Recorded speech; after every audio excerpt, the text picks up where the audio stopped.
Bonjour à toutes, bonjour à tous, bienvenue à cette vidéo. Vous avez ici un sujet classique de contrôle. Donc c'est quelque chose qu'il faut être capable de faire en 1 heure ou moins, relecture comprise. Donc on va aborder ça rapidement. Rappelez la formule de l'aire d'un cercle. Donc on se souvient, on a pi fois rayon au carré. Je vous rappelle simplement que si vous vous en souvenez plus, vous pouvez vous souvenir de la phrase suivante. Pi r carré, donc on a pi fois rayon au carré. Rappelez la formule du volume d'un cylindre de révolution. Donc la première chose à savoir, c'est ce que c'est un cylindre. Un cylindre, donc ça ressemble à une canette de soda. Donc ici, parce que ça monte tout droit, on a r de la base fois hauteur. Et comme la base est un disque, donc on a pi fois rayon au carré fois la hauteur. Rappelez la formule du volume d'une pyramide. Donc la pyramide, on peut avoir une pyramide à base triangulaire. On peut avoir une pyramide à base carrée, rectangulaire. Enfin bref, il y a plusieurs formules possibles. Ici, le volume, parce que ça monte en pointe, c'est l'aire de la base fois hauteur divisé par 3. Je vous rappelle qu'il faut 3 pyramides pour former un cube complet. Dans l'exercice 2, vous allez voir en fait ici, il faut bien faire attention à une chose simple, c'est qu'en fait là, vous avez hectomètre, vous avez mètre. On n'a pas le petit exposant ici, exposant 2 ou exposant 3 comme ici. Je vous rappelle que quand on va faire un tableau de conversion, on met par exemple ici au milieu mètre. Vous avez ensuite décimètre, ce qui signifie dixième de mètre, centimètre, centième de mètre, et millimètre, millième de mètre. Ici, vous avez décamètre. Déca, ça veut dire 10, donc c'est 10 mètres. Hectomètre, donc 100 mètres.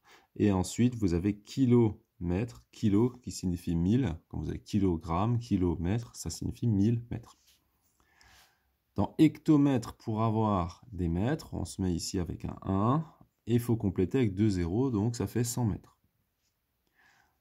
Quand on a hectomètre carré, pour avoir des mètres carrés, je vous rappelle qu'ici, le petit 2 signifie qu'il y a 2 sous-colonnes par unité. Donc ça veut dire que si on a 1 ici, il faudra rajouter 2 zéros là et 2 zéros là.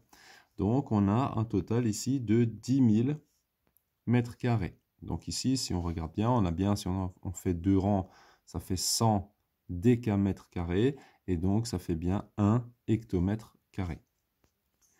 Hectomètre cube, donc ici, quand on met le petit 3 ici, on met bien 3 sous-colonnes. Donc ça, je vous rappelle que vous avez vu ça normalement dès la 6e, voire même avant. Donc il ne faut pas oublier ces sous-colonnes. Et donc quand on a 1 hectomètre cube, si on met un 1 ici, on rajoute les 3 zéros pour être en décamètre cube, et encore 3 zéros pour être dans mètre cube. Donc ça fait ici 1 million. 1 hectomètre cube, on le veut en kilomètre cube. Donc si on met un 1 ici et qu'on veut compléter, on a 0,001.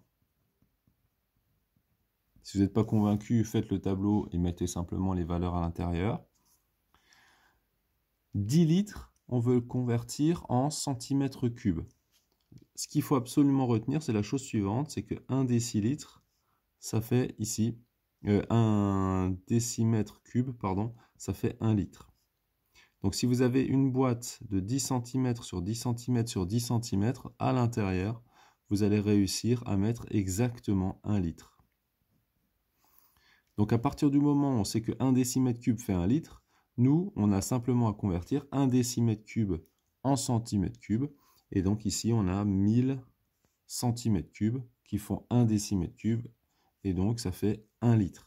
Maintenant, on n'a pas 1 litre, mais on a 10 litres. Donc ici, ça fait 10 000. Si j'ai 10 litres, je veux le convertir en mètres cubes. Première chose à faire, donc je vais le faire ici en petit. 10 litres, on sait que les litres correspondent au décimètre cube. Donc ça fait 10 décimètres cubes. Et une fois qu'on a dit décimètres cubes, on peut convertir facilement en mètres cubes. Donc si on met 10 dans les décimètres cubes, en mètres cubes, ça fait 0,01. 15 cm3, on veut le convertir en millimètres cubes. Si on met 15 dans les centimètres cubes, il faut rajouter les 3 zéros pour être en millimètres cubes. Donc ça fait 15 000 millimètres cubes. Et enfin, quand vous avez 3500 millimètres cubes, ça fait 3,5 cm3.